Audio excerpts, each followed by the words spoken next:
Bueno, en primer lugar quiero hacer una recomendación, una lectura de un libro que yo escribí. Es un libro pequeño, 32 páginas. Solamente está en inglés, lamentablemente.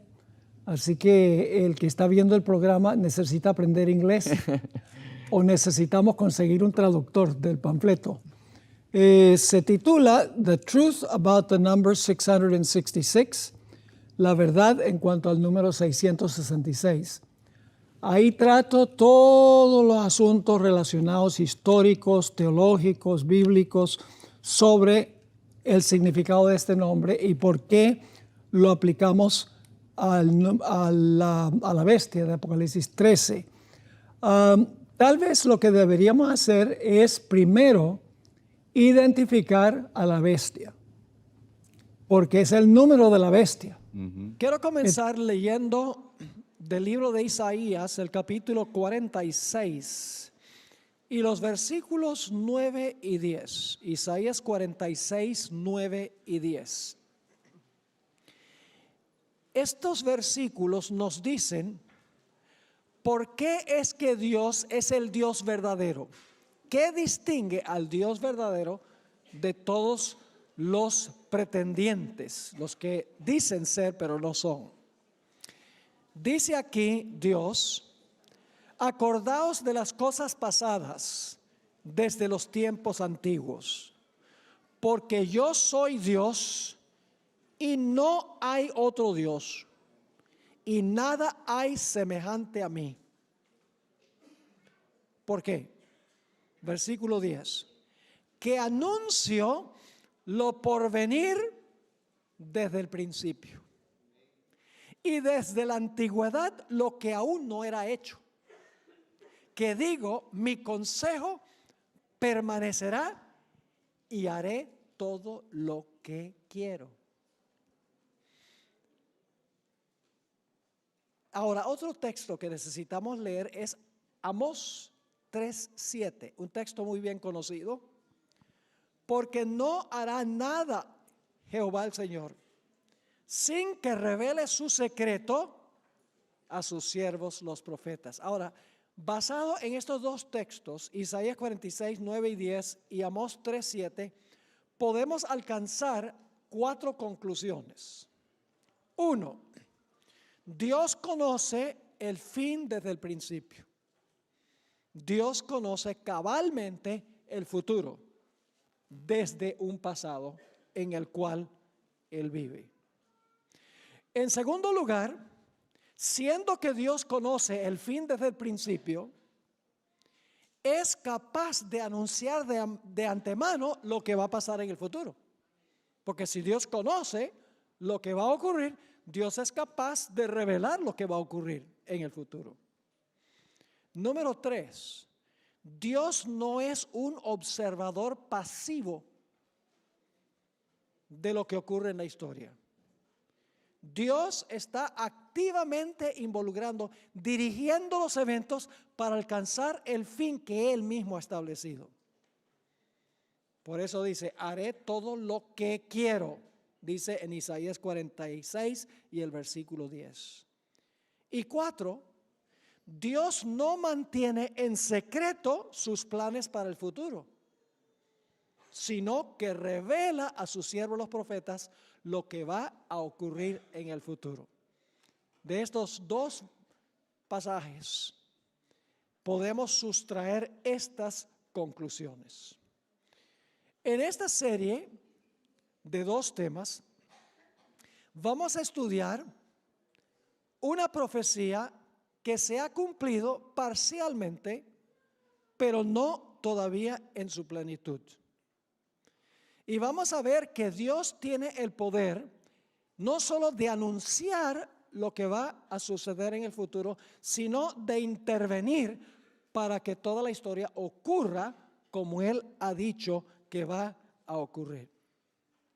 Desde el inicio de nuestro estudio, quiero decirles que nuestro estudio apelará al intelecto, a la razón y a la lógica. Voy a decir algunas cosas que posiblemente parezcan recalcitrantes, Pero no es la intención en este tema ni en el siguiente ofender a nadie. Pero voy a hablar sin titubeos y sin vergüenza de lo que dice la Sagrada Escritura.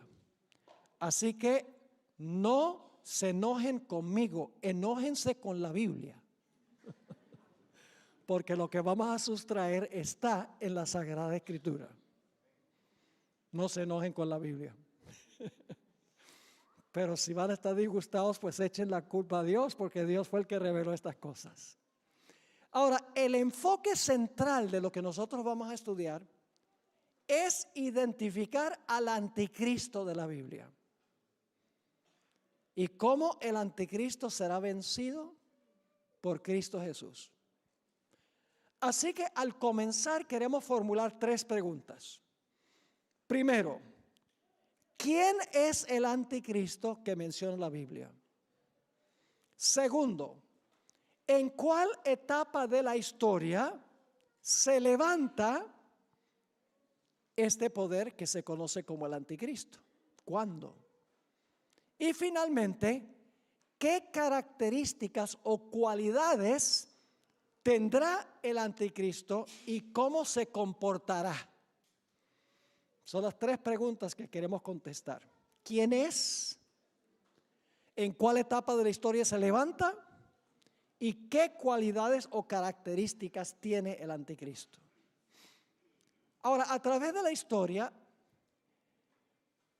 muchas personas han procurado identificar al anticristo, pero al fin resultan chasqueados. Parece que cada vez que se levanta un personaje malévolo, hay cristianos que dicen, ese es el anticristo. Déjenme darles una lista de las personas que hasta ahora los cristianos han dicho que eran el anticristo, pero el tiempo pasó y no fueron. Algunos pensaban que el anticristo era Benito Mussolini, quien fue el primer ministro de Italia desde 1922 a 1943, pero ese murió colgado. No fue. Otros decían Hitler, seguro, es el anticristo, decían algunos cristianos. Era el Führer de Alemania desde 1934 a 1945. Más adelante algunos dijeron el Ayatollah Khomeini, quien fue el fundador de la República Islámica de Irán y que dirigió en el año 1979 la revolución que derrocó al Shah de Irán. Más adelante algunos decían que posiblemente era Yasser Arafat, el fundador de la Organización para la Liberación de Palestina, muerto. Otros pensaban que posiblemente era Henry Kissinger, el secretario de Estado en la época pasada, la época del presidente Bush y del presidente Nixon.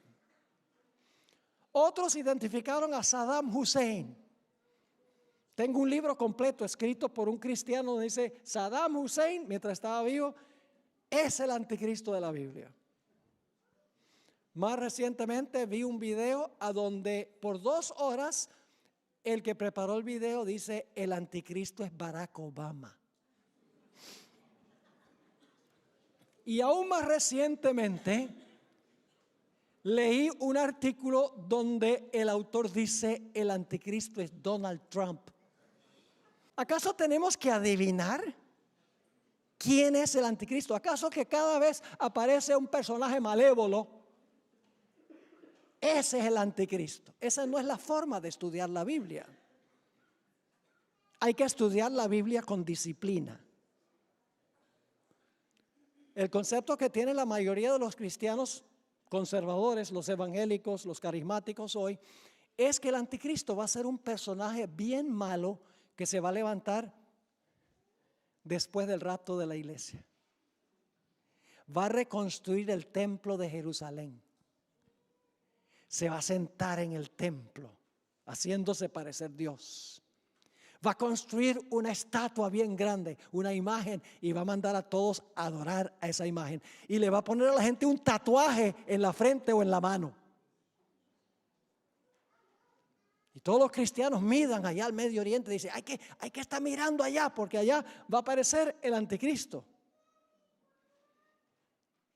Obviamente ninguno de estos personajes fueron el anticristo. La Biblia nos dice cuándo se iba a levantar el anticristo, a dónde se iba a levantar y qué características tendría.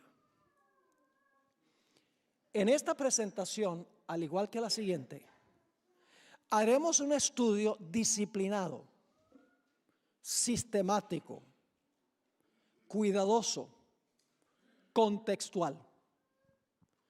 No vamos a adivinar ni a especular en cuanto a quién es el anticristo, que se le llama en la Biblia el cuerno pequeño y la bestia.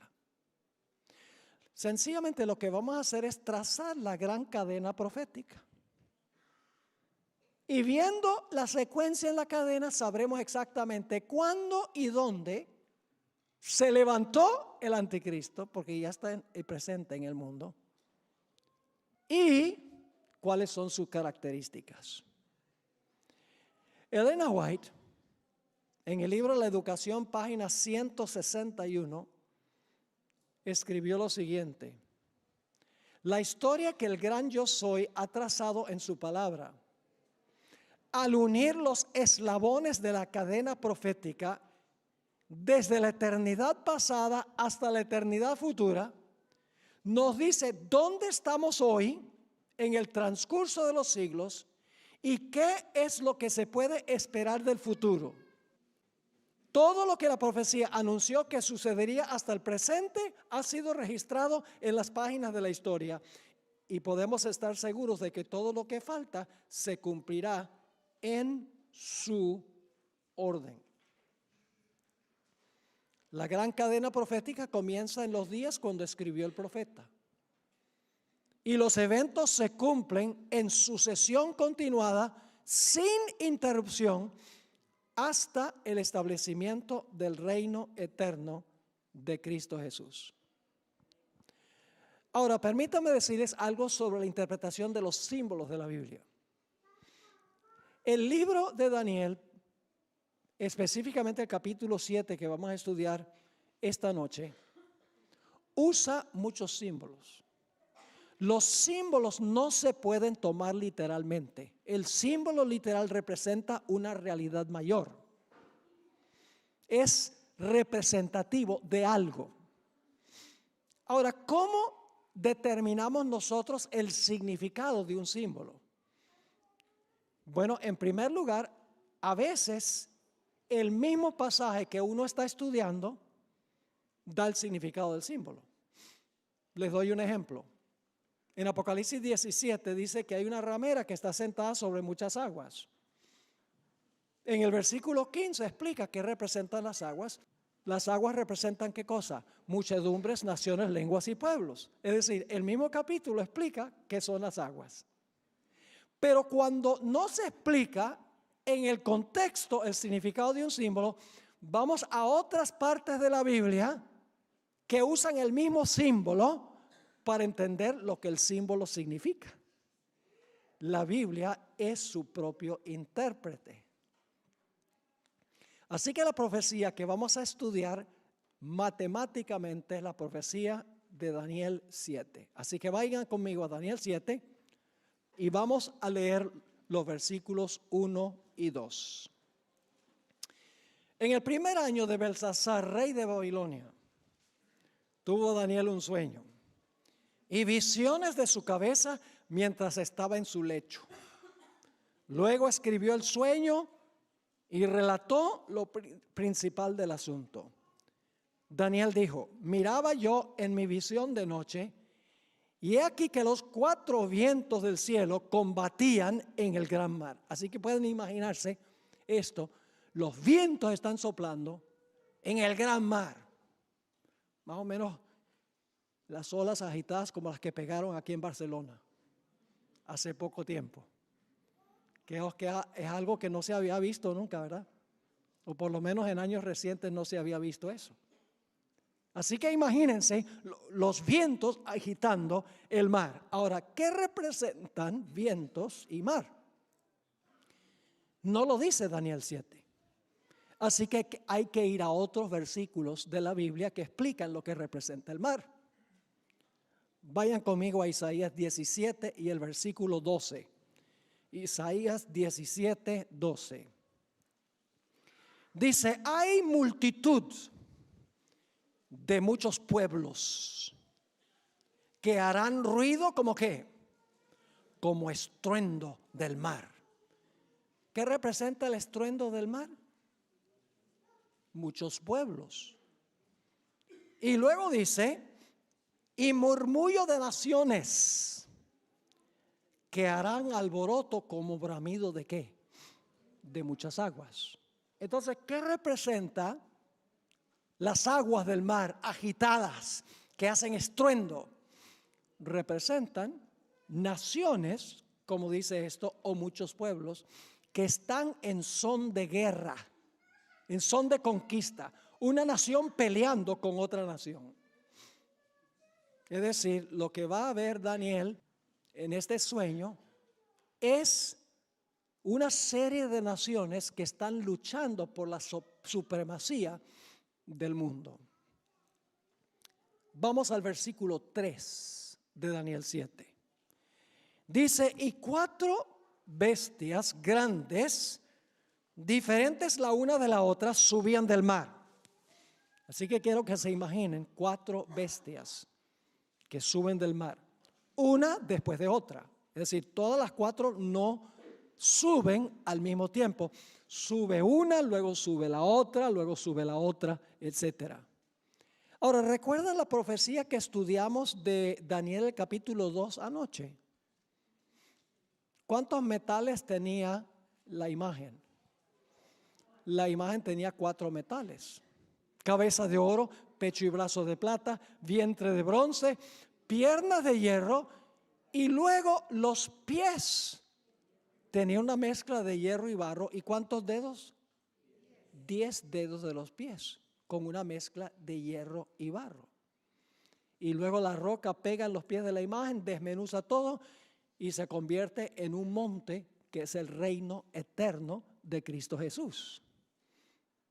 Así que dice en el versículo 3, y 4 bestias grandes, diferentes la una de la otra, subían del mar. Ahora, ¿qué representan estas bestias? ¿Qué simbolizan estas bestias?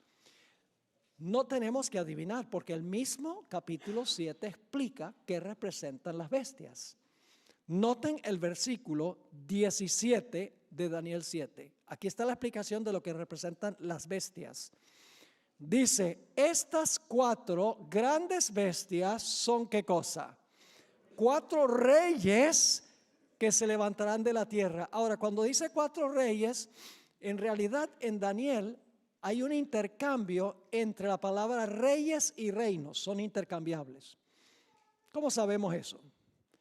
Porque en Daniel el capítulo 2, si ustedes recuerdan anoche, estudiamos Daniel el capítulo 2, 39, Dios le dice a Nabucodonosor, tú eres la cabeza de oro y después de ti se levantará otro reino. Así que Nabucodonosor es la cabeza de oro, pero él gobierna sobre el reino de Babilonia, porque después de él se levanta otro reino como el de él. ¿Me están entendiendo? Rey, reino, intercambiable, porque los reyes gobiernan sobre reinos. Ahora, hoy en día es muy común que las naciones se representen con sus mascotas. No debe sorprendernos que aquí se habla de 4 bestias que representan 4 naciones, porque hoy en día las naciones también tienen su mascota. Los Estados Unidos tienen su águila, que lo representa. Rusia, el oso. Inglaterra, el león. China, el dragón. Australia, el canguro rojo. Bangladesh, el tigre de Bengala. Canadá, el castor. Colombia, el cóndor andino. Y Francia, el gallo gálico. son solo algunos de los países con sus mascotas. Y no se sorprendan si en Daniel 7 las naciones se representan con bestias, porque aún hoy en día es común eso. Ahora notemos la primera bestia, que sería equivalente a qué en la imagen de Daniel 2. La cabeza de oro es lo mismo que el león, porque Daniel 7 es una repetición de Daniel 2, pero con más detalle. ¿Recuerdan que anoche dijimos que Daniel 2 es el esqueleto? Ahora en Daniel 7 se le van a agregar carne y se le va a agregar más detalles. Dice en Daniel 7 y el versículo 4 lo siguiente. La primera era como un ¿qué? Como un león. ¿Y tenía qué? Alas de águila. ¿Conocen ustedes un león con alas de águila? Obviamente estamos tratando con ¿qué? Símbolos. Cada detalle es un símbolo que representa algo. Así que dice, la primera ala como león, tenía alas de águila. Yo estaba mirando hasta que sus alas fueron arrancadas. Y fue levantada del suelo y se puso enhiesta, es decir, se paró sobre los pies a manera de hombre y le fue dado corazón de hombre. Qué interesante descripción. Imagínense un león con corazón de hombre. Un león con alas, que luego le arranca las alas. ¿Qué podría representar el león? No cabe duda que el león representa el reino de Babilonia en la época del rey Nabucodonosor. Y ustedes dicen, ¿cómo sabemos eso? Lo sabemos por lo que dice la Biblia y por lo que dice la arqueología. Los arqueólogos que excavaron la ciudad de Babilonia, descubrieron en las puertas principales esfinges de leones. Es decir, el león era muy predominante en las entradas a la ciudad de Babilonia. Además de eso, la Biblia, y claro, no podemos leer todos los versículos, pero se lo voy a mencionar. La Biblia explícitamente se refiere a Babilonia como un león. En Jeremías 51:38, si están anotando, y Jeremías 50:44, dice que Babilonia es como un león. Daniel 7 no dice Babilonia es el león, pero en Jeremías, que vivió poco antes de la visión de Daniel 7, dice que el león representa a Babilonia. En Deuteronomio 28:49 se encuentra un versículo muy interesante. Este capítulo presenta las bendiciones y las maldiciones del pacto. Es decir, en este capítulo Dios le dice a Israel, si ustedes son obedientes, estas son las bendiciones que van a caer sobre ustedes. Pero si son desobedientes, estas van a ser las maldiciones que van a caer sobre ustedes. En el versículo 49 habla de una de esas maldiciones que iba a caer sobre Israel si eran desobedientes a Dios. Y fíjense lo que dice en ese versículo.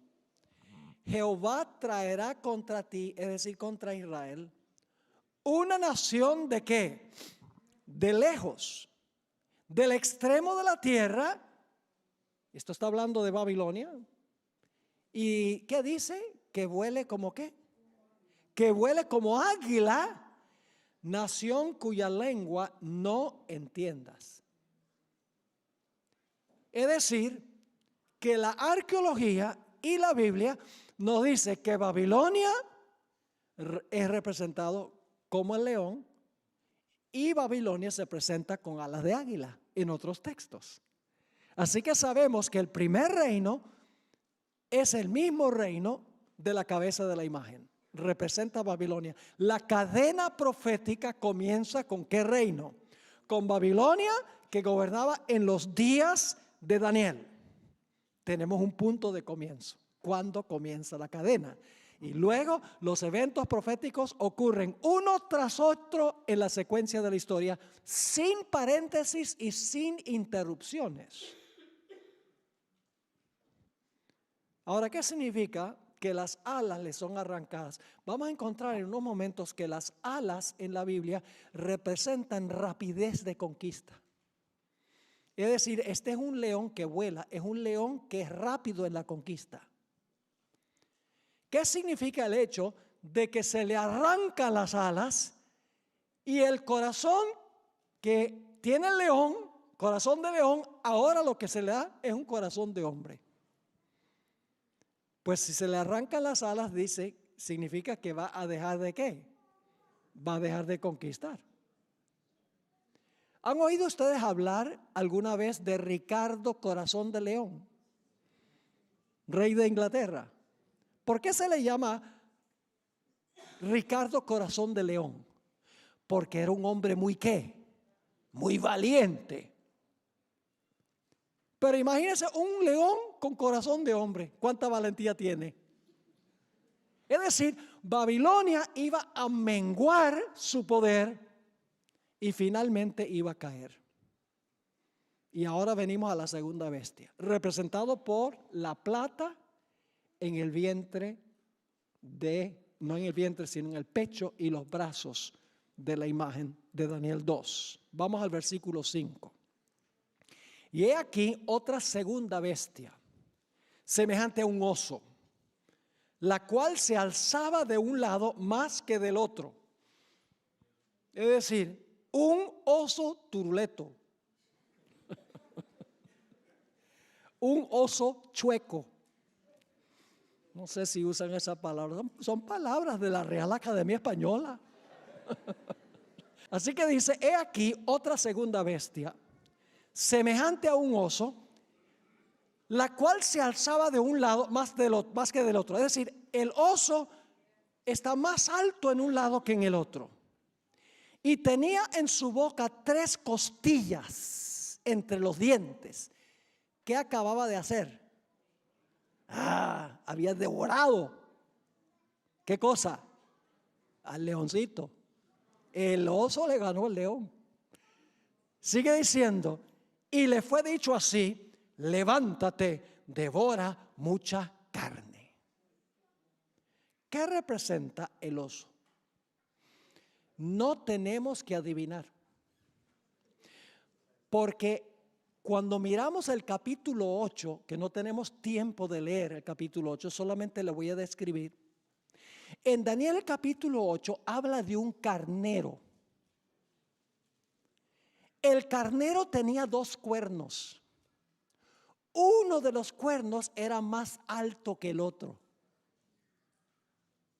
Así como el oso era más alto en un lado que el otro, encontramos en Daniel capítulo 8 que el carnero tiene un cuerno más alto que el otro. Y en Daniel 8 se identifica qué representa el carnero. Dice que el carnero son los reyes de Media y de Persia. Eso lo dice Daniel 8 y el versículo 20. Entonces, ¿qué representa el oso más alto en un lado que en el otro? Y el carnero que tiene un cuerno más alto que el otro, representa el siguiente reino Medo-Persia. Y fíjense, no tenemos que adivinar esto. El mismo libro de Daniel identifica el segundo reino como Medo-Persia. ¿Recuerdan la historia de Daniel el capítulo 5?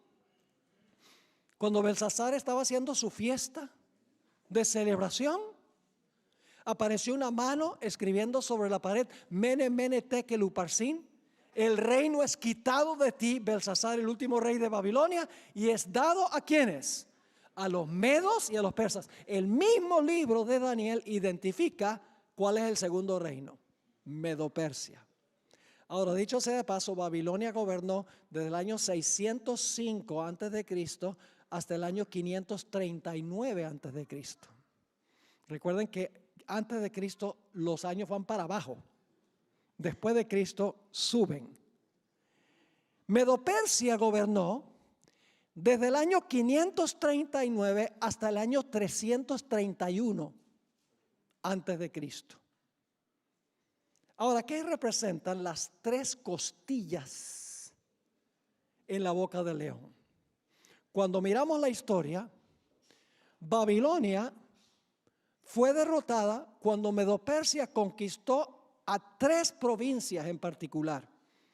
Esas provincias del reino babilonio eran Lidia, Egipto y la ciudad de Babilonia. Históricamente se demuestra que esas fueron las 3 provincias que los medos y los persas derrotaron para quedarse con el reino de Babilonia. Así que el segundo reino es Medo-Persia. Vamos al tercer reino, Daniel 7 y el versículo 6. Yo pregunto, ¿es este un estudio disciplinado de esta profecía? Disciplinado, no estamos adivinando, ni conjeturando, ni imaginando, no, estamos sencillamente siguiendo la cadena profética. El tercer reino se encuentra en Daniel 7:6. ¿A qué parte de la imagen sería paralela esta tercera bestia? Tiene que ser el vientre de bronce. Dice en Daniel 7:6, después de esto miré, y he aquí otra, semejante a un leopardo. Yo pregunto, ¿un leopardo es veloz? ¿Es veloz un leopardo?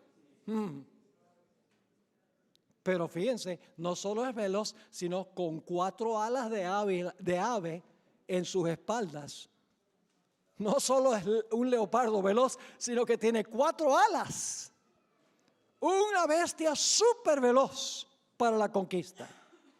En un momento se los voy a comprobar. Ahora, ¿qué representa este leopardo? Dice que el leopardo, la profecía, tiene 4 alas de ave. Tenía también esta bestia, ¿cuántas cabezas? 4 cabezas, y le fue dado dominio. ¿Qué representa esta tercera bestia, el leopardo? No cabe duda que representa a Grecia. No hay que ir a la historia para saber qué es Grecia. El mismo libro de Daniel identifica el tercer reino como Grecia. Y ustedes dicen, ¿dónde? En el siguiente capítulo, el capítulo 8. Si ustedes leen el capítulo 8 y el versículo 5 al 8, que no vamos a leer ahora, nada más les voy a describir, van a encontrar que se habla de un macho cabrío que se levanta y acaba con el carnero. ¿Qué representaba el carnero? Medo-Persia. Y ahora viene un macho cabrío para acabar con el carnero. Y fíjense que allí dice que el macho cabrío venía tan velozmente que no tocaba tierra, como el leopardo tenía alas para volar. Y luego dice que este macho cabrío tenía un cuerno notable que se identifica como su primer rey. ¿Cuál fue el primer rey del reino griego? Alejandro Magno. Y luego dice que el cuerno notable fue quebrado y en su lugar salieron 4 cuernos. ¿Cuántas cabezas tenía el leopardo? 4. ¿Cuántos cuernos tiene el macho cabrío? 4. ¿Están viendo los paralelos? Y en Daniel 8, claramente en el versículo 20 dice que el macho cabrío representa a Grecia. Es decir, para identificar a Babilonia no hay que ir a la historia. Medo-Persia, Daniel 5 lo explica. Y Grecia, el tercer reino, lo explica claramente Daniel 8. ¿Vamos bien? Y luego tenemos, dicho sea de paso, el cuerno que se quiebra es Alejandro Magno. ¿Y qué pasó cuando murió Alejandro Magno? Pueden leerlo en la historia.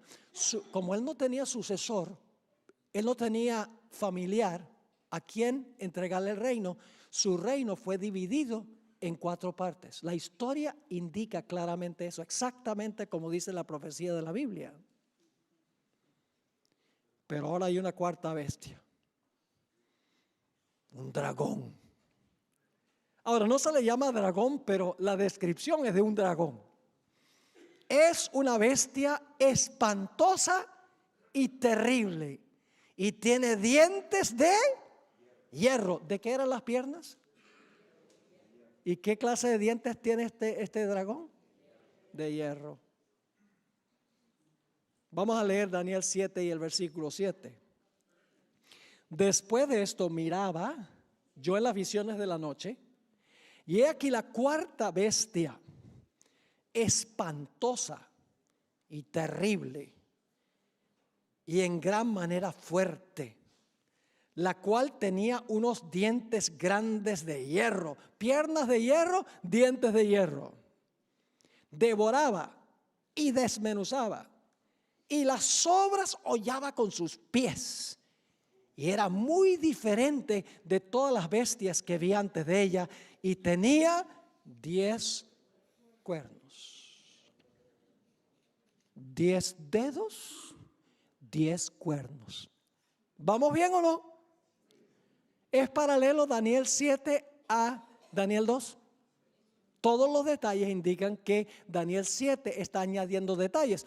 Ve, en Daniel 2 sencillamente dice la cabeza de oro es Babilonia, pero el capítulo 7 te dice que este reino fue muy veloz en conquistar y que finalmente perdió su poderío. Fueron arrancadas las alas y se le dio corazón de hombre. Pecho y brazos de plata, sencillamente dice pecho y brazos de plata. Ah, pero en Daniel, el capítulo 7, dice que este reino, un cuerno era más alto que el otro, y no les mencioné qué representa eso. ¿Sabe que los dos cuernos, uno más alto que el otro, representa el hecho de que este reino se iba a componer de dos reinos, los medos y los persas? Y dice que el cuerno más alto salió de último, Daniel 8. Ahora, si ustedes miran la historia, van a encontrar algo muy interesante. Los medos tuvieron los primeros 3 reyes que gobernaron sobre el reino de Medo-Persia. Después de los primeros 3 reyes, todos los demás reyes fueron persas. Y por eso, desde el capítulo 8 en adelante, ya ni siquiera se mencionan los medos. En el resto del libro de Daniel se menciona solamente los persas. Porque los persas se levantaron de último y fueron más altos que los medos. Exactamente como lo dice el texto bíblico. Ahora, ¿qué representa la cuarta bestia? La cuarta bestia representa el Imperio Romano. No tenemos que adivinar. ¿Qué reino imperaba en los días de Cristo? Así que la misma Biblia identifica el cuarto reino como ¿qué? Como Roma. Y no es coincidencia de que en Daniel, en Apocalipsis el capítulo 12, presenta a un dragón que quiere matar al niño cuando el niño nace. Y el dragón tiene 10 cuernos como el de Daniel. Es decir, el mismo libro de Apocalipsis identifica la cuarta bestia como el Imperio Romano. Pero hay algo interesante. El Imperio Romano, según el texto, tiene 3 etapas consecutivas. Vamos a Daniel 7, 23 y 24, a donde se explica un poco más la cuarta bestia. Daniel 7 y el versículo 23 y 24. Quiero que noten 3 etapas de esta cuarta bestia, consecutivas, una después de otra. Dice allí, en el versículo 23, dijo así: la cuarta bestia será un cuarto reino en la tierra, el cual será diferente de todos los otros reinos. Y a toda la tierra devorará, trillará y despedazará. Es decir, por un tiempo, la cuarta bestia existe sin cuernos. La cuarta bestia sola, sin cuernos. Pero luego sucede algo. Sigue diciendo en el versículo 24, y los 10 cuernos significan que de aquel reino se levantarán 10 reyes. Ahora yo pregunto, para que los 10 cuernos se puedan levantar de la cuarta bestia, ¿tiene que existir la cuarta bestia antes que salgan los cuernos? ¿O es que los cuernos pueden salir sin que la bestia esté ahí? Primero existe el dragón y luego le salen ¿qué? Esa es la segunda etapa. Le salen 10 cuernos, porque dice nuevamente, los 10 cuernos significa que de aquel reino se levantarán. El reino existe antes que se levanten. Se levantarán 10 reyes. Y tras ellos, ¿qué significa tras ellos? Después que están completos los 10, que son los 10 dedos de los pies, ¿qué va a pasar?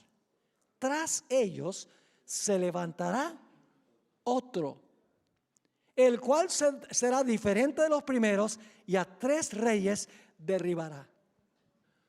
Ahora, este cuerno se conoce como el cuerno pequeño.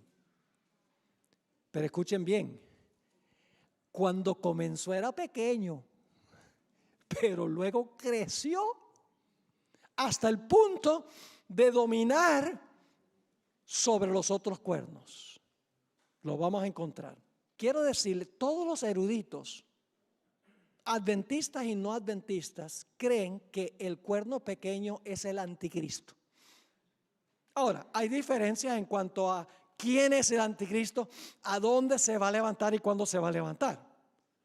Pero todos están de acuerdo de que este cuerno pequeño representa el anticristo final. Es decir, el cuerno pequeño representa al anticristo. ¿Qué representa el cuerno pequeño? Les voy a dar 7 características del cuerno pequeño que identifican qué poder representa este cuerno. Número 1, se levanta después que están completos los 10. ¿De acuerdo? Los 10 están y luego en medio, dice, tras ellos se levanta el pequeño.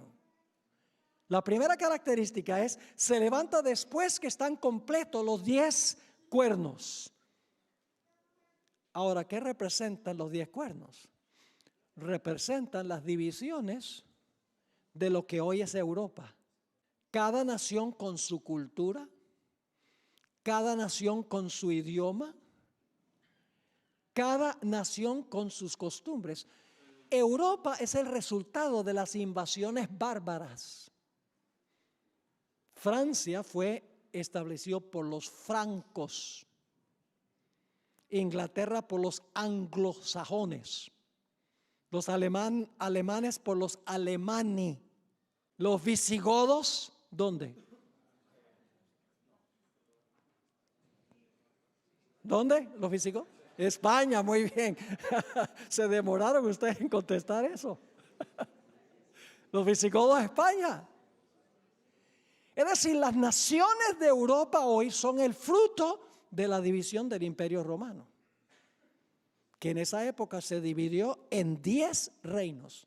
Y no voy a mencionarlos ahora, pero ustedes pueden leer en los libros de historia que el Imperio Romano, como resultado de las invasiones de las tribus bárbaras, se dividió en 10 reinos. ¿Y saben cuándo estuvieron completos los 10 reinos? Los 10 reinos estuvieron completos en el año 476 después de Cristo. 476. Todos los 10 cuernos estaban ya completos en esa fecha. Así que debemos buscar un poder que se levanta después que el imperio se ha dividido en 10 reinos, después del año 476 después de Cristo. Esa es la primera característica. La segunda característica es que este cuerno pequeño tiene que haberse levantado en Europa occidental. Y ustedes dicen, ¿por qué en Europa occidental? Mejor en los Estados Unidos. Pero no, se levanta en Europa occidental. ¿Cómo sabemos eso? Porque la profecía dice que se levanta entre los 10. Y los 10 representan las divisiones de lo que fue el Imperio Romano, las naciones de Europa. Es decir, el cuerno pequeño tiene que levantarse en algún lugar de Europa occidental. Y es más, tiene que ser un poder romano. Y ustedes dicen, ¿por qué razón? Muy sencillo, porque el cuerno pequeño sale de la cabeza del dragón y el dragón representa a Roma. No solamente se levanta en Europa occidental, sino que va a ser un poder romano, porque se levanta de la cabeza de la cuarta bestia que representa a Roma. Característica número 3. Desarraigó a 3 de los 10. Es decir, había 3 cuernos que obviamente estaban opuestos al cuerno pequeño, y fue necesario que el cuerno pequeño arrancara a esos 3 para tener dominio total y completo. No podía comenzar a gobernar en forma absoluta sin antes arrancar a 3 de los 10. Así que las primeras 3 características son, en primer lugar, tiene que levantarse después del año 476 después de Cristo, cuando los 10 reinos están completos. Segundo lugar, tiene que levantarse en Europa Occidental, más específicamente Roma. En tercer lugar, en la historia tiene que haber arrancado a esos 3 cuernos para subir a la supremacía. No podía gobernar supremo hasta que arrancara a esos 3 reinos. 4 características más se encuentran en el versículo 25. 4 características más. Y hablará palabras contra el Altísimo. Apocalipsis, que vamos a estudiar mañana, Apocalipsis 13, porque es una profecía paralela a Daniel 7. Solo que en Apocalipsis 13 se le llama al cuerno pequeño la bestia, pero es el mismo poder. En realidad encontramos que Apocalipsis 13 dice que las grandes palabras que habla el cuerno pequeño, dice, hablará blasfemias contra el Altísimo. Es decir, las grandes palabras que habla contra el Altísimo el cuerno pequeño son blasfemias. Así que tenemos que identificar qué son blasfemias. ¿Cómo define la Biblia blasfemia? La siguiente característica es que iba a ser un poder perseguidor. Iba a perseguir a los fieles de Dios. Porque sigue diciendo en el versículo 25, y a los santos del Altísimo, ¿qué? Quebrantará. Que significa que los iba a perseguir a los que eran fieles a Dios. Pero no es lo más serio. Sigue diciendo, y pensará en cambiar los tiempos y la ley. Inclusive iba a profesar tener el poder para cambiar ¿qué? La ley de Dios, la ley del Altísimo. Y luego dice que iba a gobernar por tiempos y la mitad de un tiempo. Así que 7 características. 1, tiene que levantarse después del año 476 después de Cristo. Segundo, tiene que levantarse en Europa Occidental de Roma. En tercer lugar, tiene que arrancar a 3 de los 10 cuernos para ascender a la supremacía. 4, va a hablar blasfemias contra el Altísimo. 5, va a perseguir a los fieles de Dios. 6, iba a pensar que podía cambiar la ley de Dios. Y finalmente iba a gobernar por tiempos y la mitad de un tiempo. Para aquellos que no son adventistas que están aquí en esta tarde, no quiero que se ofendan con lo que voy a decir ahora. No estoy hablando de ustedes como individuos. Aquí estamos hablando es de imperios de naciones. Estamos hablando de sistemas, no de todas las personas que se encuentran dentro de esos sistemas. Vamos a encontrar que este cuerno pequeño representa un sistema que se levantó cuando se fragmentó el Imperio Romano. Este sistema tiene muchas personas que aman a Dios, personas sinceras, personas dedicadas al Señor, pero no conocen toda la luz. Son fieles en lo que conocen, de acuerdo a la habilidad que tienen. No es lo mismo el sistema que los individuos que se encuentran dentro del sistema. Estamos hablando aquí del sistema, la organización, no de los individuos que se encuentran en esa organización. En la Biblia se le da diferentes nombres a este sistema. En Daniel 11 se le llama el rey del norte. Vamos a estudiar la profecía de Daniel 11, especialmente los últimos versículos, en uno de los últimos temas, en dos partes.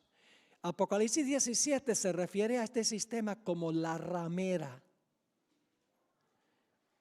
En 2 Tesalonicenses 2 se le llama el hombre de pecado, que es un sistema como Judas, porque se le llama el hijo de perdición. El único en la Biblia que se le llama hijo de perdición fuera de este sistema es Judas Iscariote, quien profesaba ser leal a Cristo, pero lo traicionó. Se le llama en Daniel 7 el cuerno pequeño y también en Daniel 8. En Mateo 24 se le llama la abominación asoladora. En Apocalipsis 13 se le llama la bestia. En 1 de Juan el anticristo. Todos estos nombres denotan el mismo sistema. Ahora alguien podrá decir, pero pastor, ¿cómo puede usted distinguir entre un sistema y la gente que está dentro de ese sistema? Si los individuos están dentro del sistema, entonces son parte del sistema, ¿verdad? No necesariamente. Les voy a dar ahora una ilustración para que se den cuenta que un sistema puede ser apóstata sin que todos los que están en el sistema sean apóstatas. Voy a hablarles por unos momentos de la iglesia judía de la época de Cristo. Yo pregunto, ¿el pueblo judío era apóstata en los días de Cristo? Sí, Señor. ¿Qué hicieron? El Sanedrín. El Sanedrín condenó a Jesús a muerte. Los líderes espirituales tenían al pueblo engañado. Es decir, como entidad, como organización, como iglesia, era apóstata. Pero no todo el que estaba dentro del sistema era apóstata. Jesús denunció a este sistema, mucho más fuerte que lo que yo voy a denunciar, el sistema del anticristo. Jesús se refirió a ellos como hipócritas, asesinos, guías ciegos, sepulcros blanqueados, generación de víboras y serpientes. Wow, no muy políticamente correcto. Y luego Jesús dijo, ¿cómo escaparéis al castigo del infierno? Y les dijo, el reino será quitado de vosotros y dado a gente que produzca los frutos. Jesús condenó el sistema apóstata, pero no todo el que estaba en el sistema era apóstata. En ese sistema estaban los 12 apóstoles, un remanente fiel. En ese sistema estaba Nicodemo, que se convirtió a Jesús. En ese sistema estaba José de Arimatea, el que le dio el sepulcro para sepultar a Jesús. En ese sistema estaba el sabio Gamaliel, profesor del apóstol San Pablo. Y en ese sistema estaba inclusive Saulo de Tarso. Y en el día del Pentecostés, 3,000 laicos salieron del sistema y se unieron a la iglesia cristiana. Yo pregunto, ¿es posible que un sistema sea apóstata sin que todos los individuos en el sistema sean apóstatas? Sí. Así que aquí nosotros vamos a hablar es de sistemas, de una organización apóstata, no de los individuos en ese sistema. Así que no se sientan aludidos si no son adventistas del séptimo día. Los amamos y los queremos. Y Dios los trajo aquí con un propósito muy especial esta tarde. Ahora surge la pregunta, ¿qué representa, qué sistema representa este cuerno pequeño? Vamos a mirar las características Vamos a mirarlas más detenidamente ahora. En primer lugar, dijimos que el cuerno pequeño se levanta después de ¿qué fecha? Después del año 476 después de Cristo, porque tenían que estar los 10 reinos completos cuando el cuerno pequeño se levantó, porque se levanta entre los 10 cuernos. Si vamos a la historia, vamos a notar que las tribus bárbaras invadieron desde el norte lo que había sido el Imperio Romano, se parcelaron lo que era el Imperio Romano y como les mencioné, el resultado son las naciones de Europa que nosotros conocemos hoy. Ahora hay diferentes números ahora, pero estamos hablando del momento cuando el imperio se dividió en aquella época. No estamos hablando de Europa en este tiempo, pero los diferentes idiomas de Europa, las diferentes culturas de Europa indican de que estas naciones fueron establecidas por diferentes tribus bárbaras. Ahora, el último emperador del Imperio Romano Occidental fue un individuo con el nombre de Rómulo Augustelo. Fue depuesto en el año 476 y después de eso no hubo emperador en el Imperio Occidental.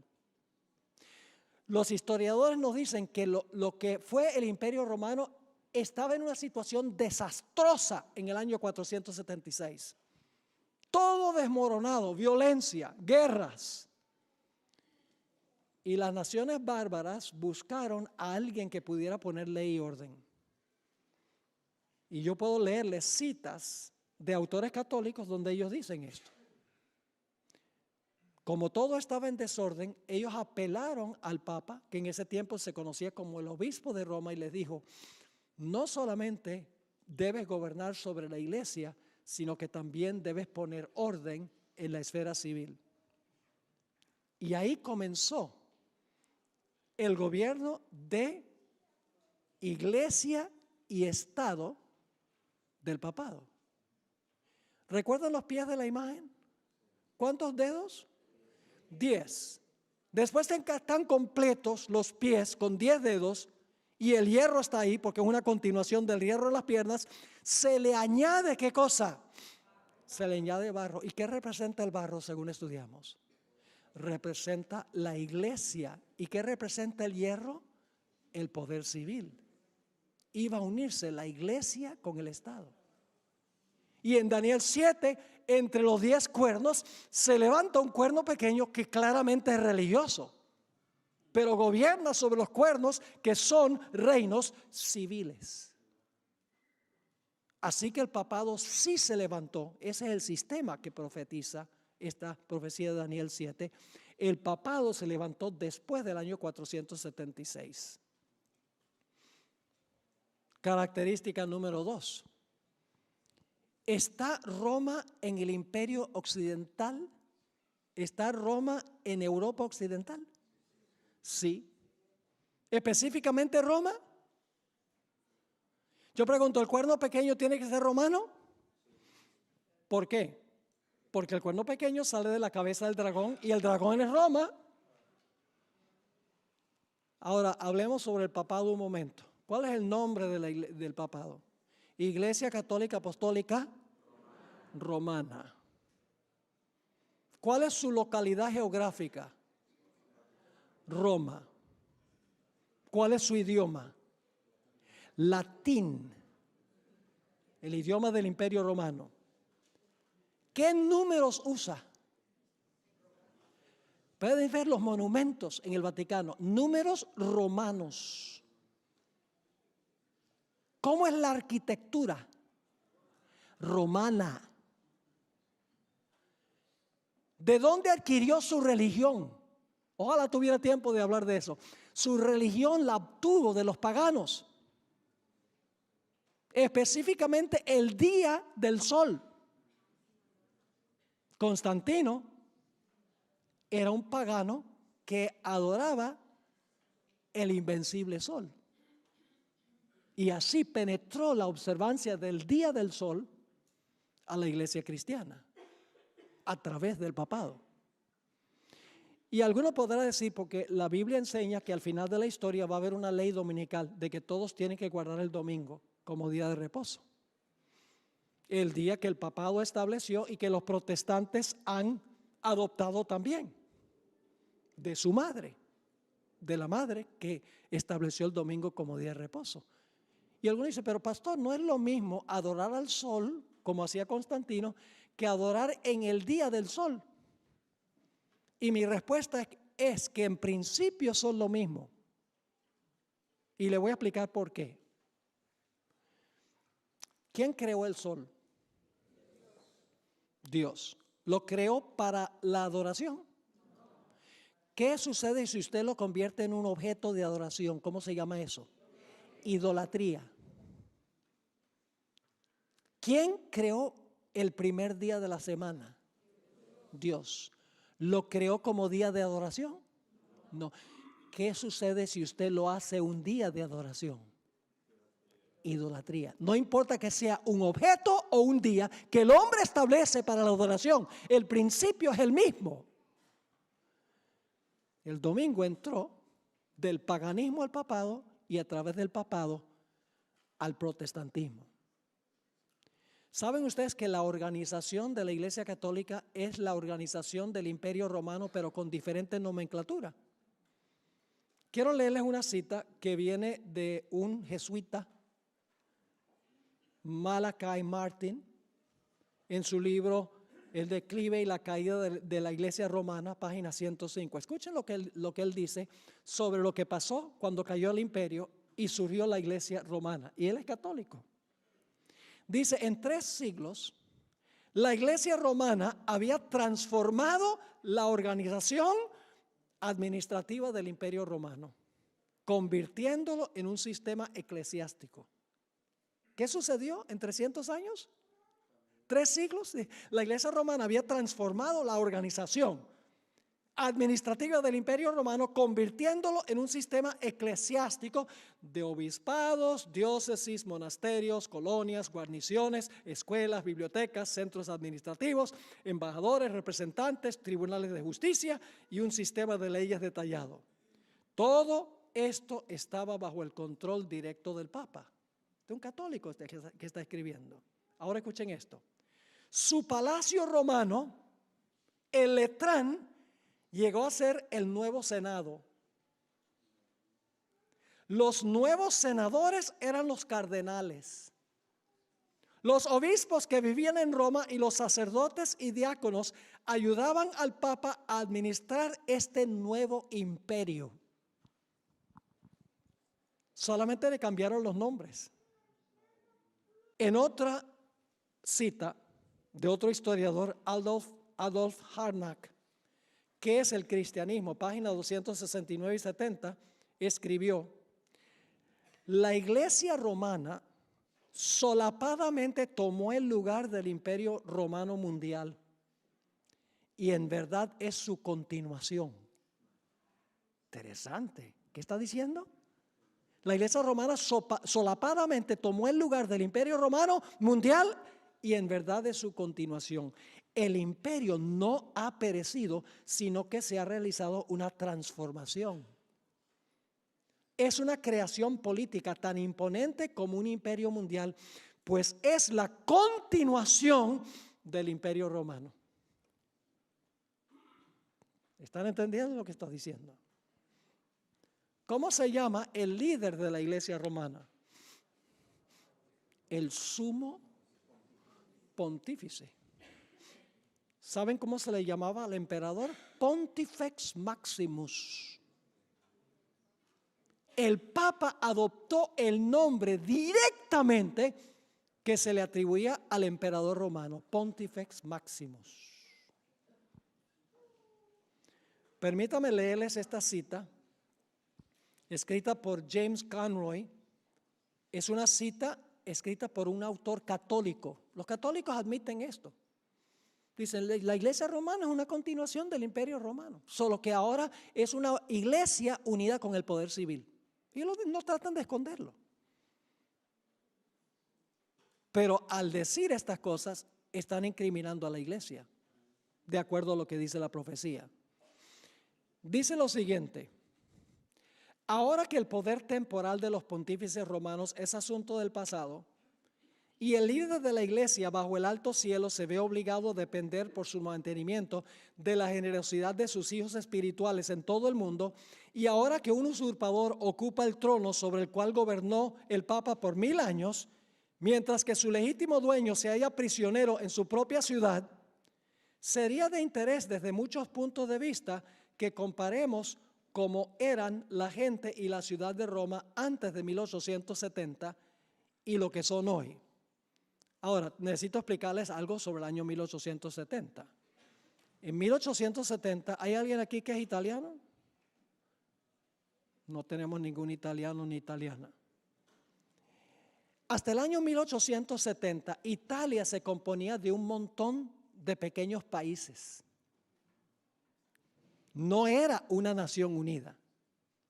Pero el emperador Víctor Emanuel unificó a Italia en la nación que existe hoy. Es decir, le confiscó, es como una segunda herida mortal que recibió el poder papal después de la Revolución Francesa, se le confiscaron todos sus estados papales en Italia. Y el Papa en protesta se encerró en el Vaticano, no salió del Vaticano ningún Papa, sino hasta 1929. Se declararon prisioneros del Vaticano. A eso se está refiriendo esto. Sigue diciendo, hace mucho tiempo, cuando por causa de la negligencia de los emperadores romanos, el imperio occidental quedó a la misericordia de las multitudes bárbaras, los romanos buscaron a un individuo que los ayudara y protegiera y le pidieron que gobernara sobre ellos. De este modo sencillo comenzó la soberanía temporal de los papas. Y humildemente ascendiendo, escuchen esto, esto es un católico escribiendo, y humildemente ascendiendo al trono de César, el vicario de Cristo se apropió del cetro ante el cual los emperadores y reyes de Europa se inclinaron reverentemente por muchos siglos.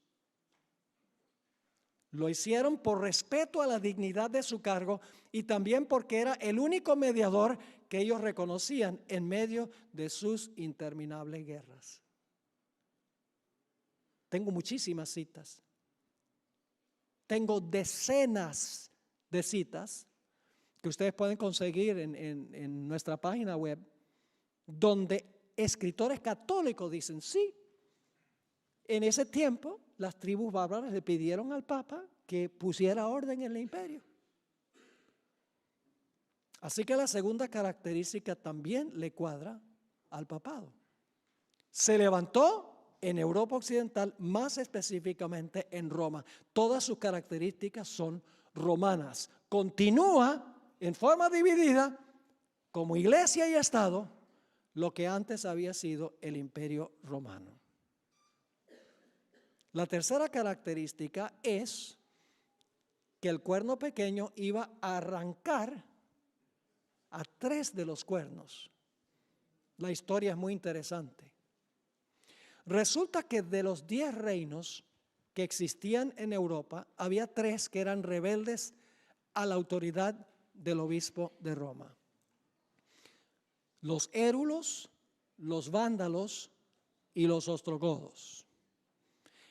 El cuerno pequeño o el papado no podía gobernar soberanamente mientras esos 3 reinos se oponían al cuerno pequeño, al papado.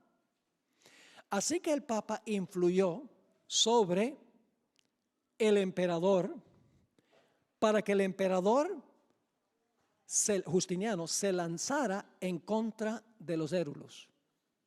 Y en el año 493 los érulos fueron arrancados de raíz. No hay una nación en Europa hoy que desciende de los érulos. Fueron arrancados de raíz. Daniel, el capítulo 7, dice que los 3 cuernos fueron arrancados de raíz.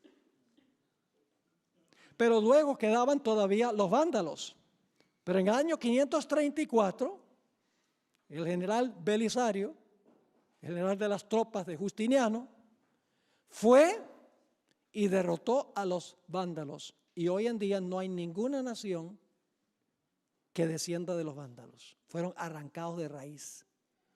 Y en el año 538, el mismo emperador Justiniano envió sus ejércitos y le dieron un golpe mortal a los ostrogodos. El último reino había caído. Por eso creemos que el papado tuvo oficialmente su comienzo de dominio sin oposición en el año 538, cuando el último cuerno fue arrancado. Porque antes de eso no podía, ¿qué? No podía gobernar absolutamente. Hay una cita de un escritor secular que cita el decreto que dio Justiniano. Justiniano, esto está en el Código de Justiniano, que fue la ley oficial del Imperio Romano hasta el Código Napoleónico en el tiempo de Napoleón Bonaparte. Dice, por eso el emperador, por eso nos hemos esforzado por unir a todos los sacerdotes de Oriente y sujetarlos a la sede de su santidad. Es decir, el emperador está diciendo, estamos influyendo sobre los obispos para que obedezcan la autoridad del Papa. ¿Y por qué el poder civil tiene que hacer eso? Sigue, porque usted, dice el emperador del Papa, usted es la cabeza de todas las santas iglesias y haremos todo lo que esté a nuestro alcance para aumentar el honor y la autoridad de vuestra sede. Así que el papado cumple la tercera característica. ¿Qué de blasfemia? Dice que el cuerno pequeño iba a hablar blasfemias contra el Altísimo. Tenemos que buscar en la Biblia la definición de blasfemia. ¿Qué es blasfemia? Hay dos textos que nos ayudan a entender qué es blasfemia. Marcos 2:7.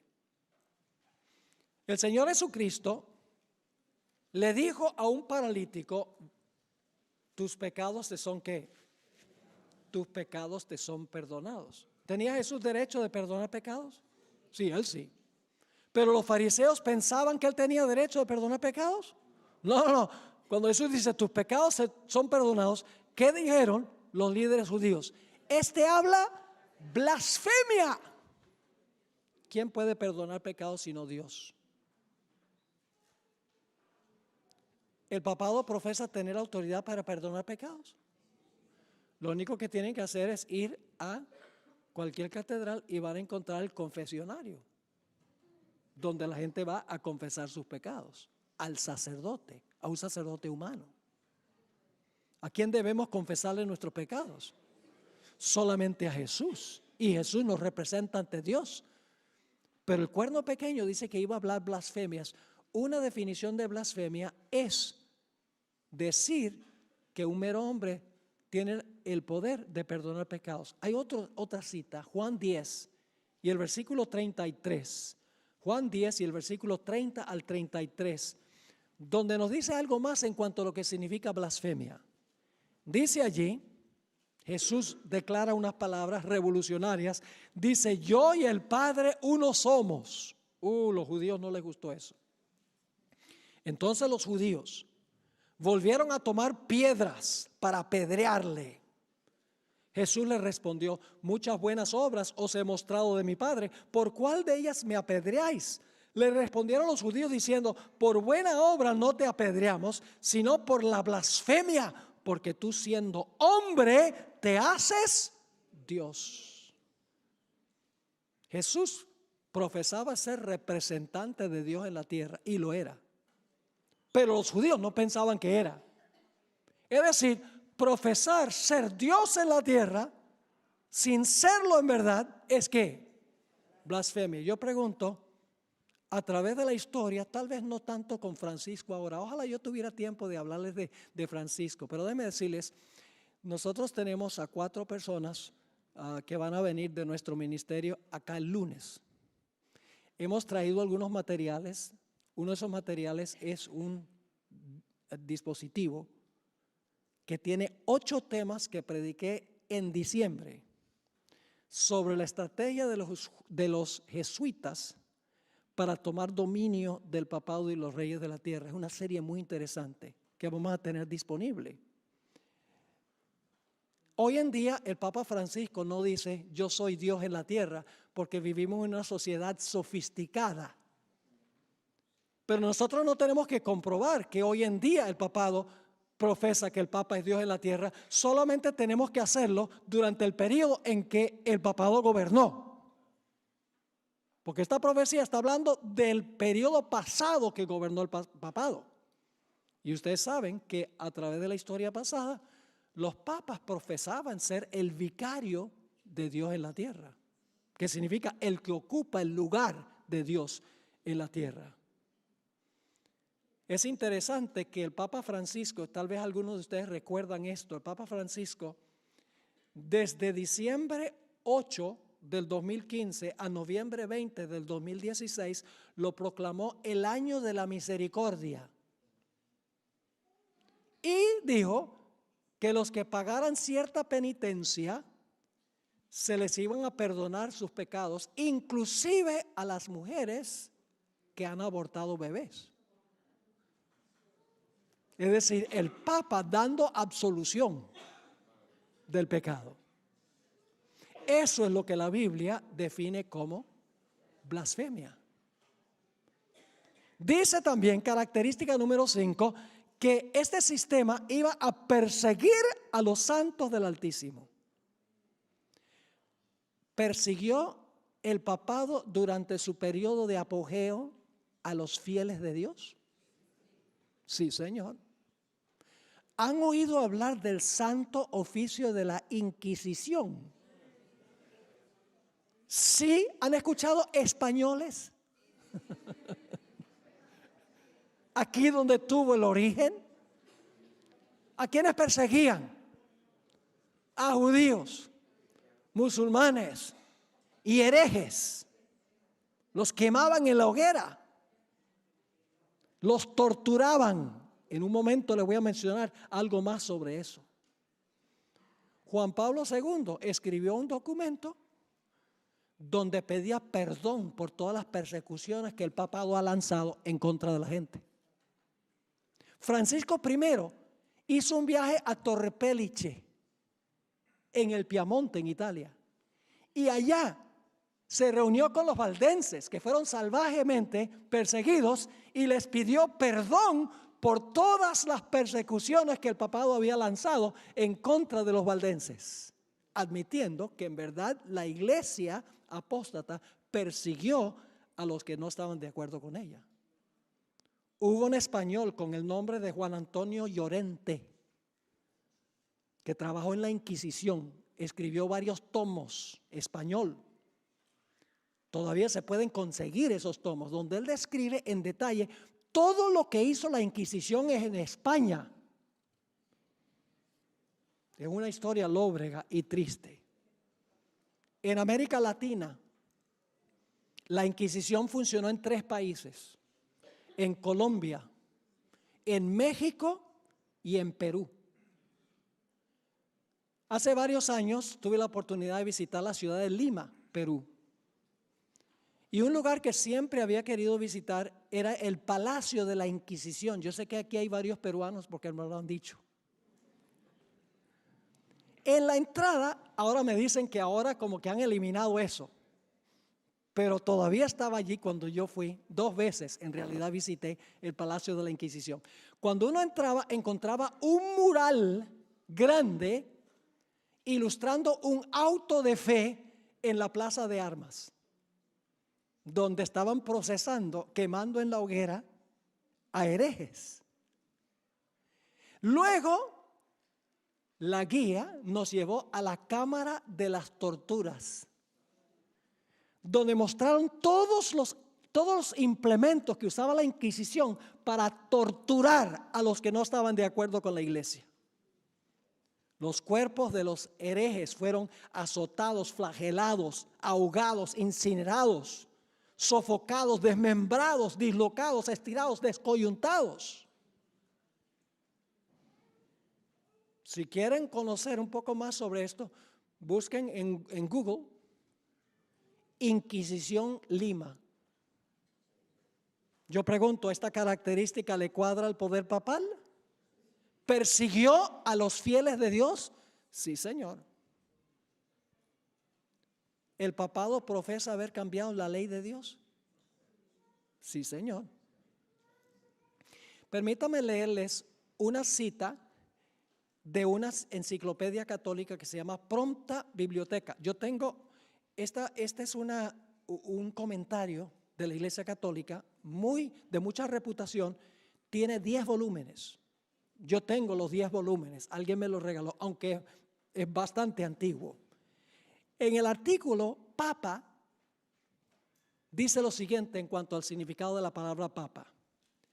El Papa puede modificar la ley divina, porque su poder no es de los hombres, sino de Dios, y actúa en lugar de Dios sobre la tierra con pleno poder de atar y desatar a sus ovejas.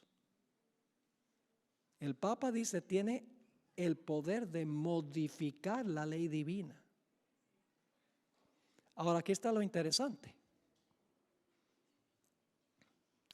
Aquellos que han sido católicos, que fueron catequizados, no sé si se dice así, pero los que pasaron por el catecismo, cuando ustedes miran el catecismo, hay algo muy raro en cuanto a los 10 mandamientos. Desaparece el mandamiento, no te harás imagen. No está. El problema es que cuando se elimina el mandamiento, no te harás imagen ni ninguna semejanza, no te inclinarás a ellas ni las honrarás. Cuando se saca ese, hay solo 9 mandamientos. Y todo el mundo sabe que hay 10. Así que lo que la Iglesia Romana hace es dividir el 10º mandamiento en 2. No codiciarás la mujer de tu prójimo y luego no codiciarás la mujer de tu prójimo. Mis hermanos y hermanas, codiciar es un mandamiento. No son 2. Pero como eliminan el segundo en los catecismos, aunque el segundo está en las Biblias católicas, está en las Biblias católicas, pero en el catecismo desaparece. Porque imagínense, le están enseñando a los niños, si tuviera el catecismo, ese mandamiento, los niños, ¿y por qué entonces nos inclinamos ante la imagen de la Virgen María? ¿Y por qué tenemos esta imagen del Cristo crucificado y nos inclinamos? Entonces, más conveniente sacar el segundo mandamiento. Pero la Iglesia Romana hizo algo más. No solamente eliminó el segundo mandamiento, sino que cambió el 4º mandamiento. ¿Qué dice el 4º mandamiento? 6 días trabajarás y harás toda tu obra, mas el primero es de Jehová tu Dios. Que están despiertos todavía. ¿Qué dice? 6 días trabajarás y harás toda tu obra, mas el 7º es sábado de Jehová tu Dios. ¿Saben lo que dice Francisco I? Él se refiere al sábado como el sábado de los judíos. Y él dice, el sábado de los cristianos es el domingo. Eso no lo dice la Biblia. La Biblia dice que el 7º día es el sábado. Y saben ustedes que algunos calendarios aquí en Europa comienzan la semana del calendario un lunes. Ese es el primer día. Si empiezan un lunes con el primer día, ¿cuál es el 7º? El domingo. Pero no es posible, porque la Biblia dice que Cristo resucitó el primero, no el 7º. Es una trampa. Y es interesante, por ejemplo en Colombia hay un programa que se llama Séptimo Día y lo transmiten el domingo. Muy capcioso el diablo en quitar la señal que identifica al verdadero creador y colocar un mandamiento creado por los hombres. La última característica que vamos a notar es el tiempo que iba a gobernar el cuerno pequeño. Desde su ascenso a poder absoluto, al arrancar el tercer reino en el año 538, iba a gobernar por tiempos y la mitad de un tiempo. Ahora, en Daniel 7 estamos tratando con símbolos, ¿sí o no? ¿El león es un símbolo? ¿El oso es un símbolo? ¿Las alas son simbólicas? ¿El mar es simbólico? ¿Las costillas son simbólicas? ¿Los 10 cuernos son simbólicos? Todo en Daniel 7 es simbólico. Así que el tiempo también debe ser simbólico. Hay tiempo literal y tiempo profético, que es simbólico. Ahora, ¿qué significa tiempo, tiempos y la mitad de un tiempo? Bueno, la palabra tiempo significa un año. ¿Recuerdan que Dios le dijo a Nabucodonosor, 7 tiempos pasarán sobre ti? Significa 7 años. Así que tiempo es un año. Tiempos en plural sin calificativo es el dual, que significa 2. Y medio tiempo, medio año. Ahora, el año bíblico tiene 360 días. No tengo tiempo de comprobarles eso, lo puedo comprobar de Génesis el capítulo 8. Que el año tiene 360 días y el mes tiene 30 días. Así que hagamos la multiplicación. 3 años y medio, 3,5, por 360, ¿cuánto da? 1260 días. Ahora, por si acaso no se convencen con eso, en Apocalipsis 13, que será nuestro estudio mañana en la noche, paralelo a esta profecía, dice que la bestia iba a gobernar 42 meses. ¿Cuántos son 42 meses? ¿Cuántos días? Si cada mes tiene 30 días, multiplican ¿qué cosa? 42 por 30, ¿cuánto les da? 1260. Y por si acaso todavía tienen problemas con eso, en Apocalipsis 12 dice que los fieles de Dios iban a ser perseguidos por 1260 días. 3 formas que la Biblia lo presenta: tiempo, la mitad de un tiempo, 42 meses y 1260 días. Claramente, este periodo de tiempo es simbólico. En la Biblia, un día literal equivale a un año. Tomemos, por ejemplo, las 70 semanas. ¿Las 70 semanas son semanas de días o son semanas de años? Semanas de años. 70 semanas por 7 días cada semana, ¿cuánto da? 490 años, que nos llevan hasta el tiempo del Mesías. No pueden ser literales. 490 días literales, todavía estamos en el reino de Medo-Persia. Obviamente, en la Biblia un día equivale a un año. El sabor es simbólico. No solo todo lo que está en este capítulo es simbólico, sino tiene un sabor simbólico. Es decir, el papado iba a gobernar durante su periodo de dominio por 1260 años. ¿Que comienzan en qué fecha? En el año 538, cuando fue arrancado el último cuerno. Y el papado ahora podía gobernar soberano. No podía gobernar soberano mientras hubiese oposición. Así que tenemos que ir desde el año 538 hacia adelante. ¿Cuánto tiempo? 1260 años.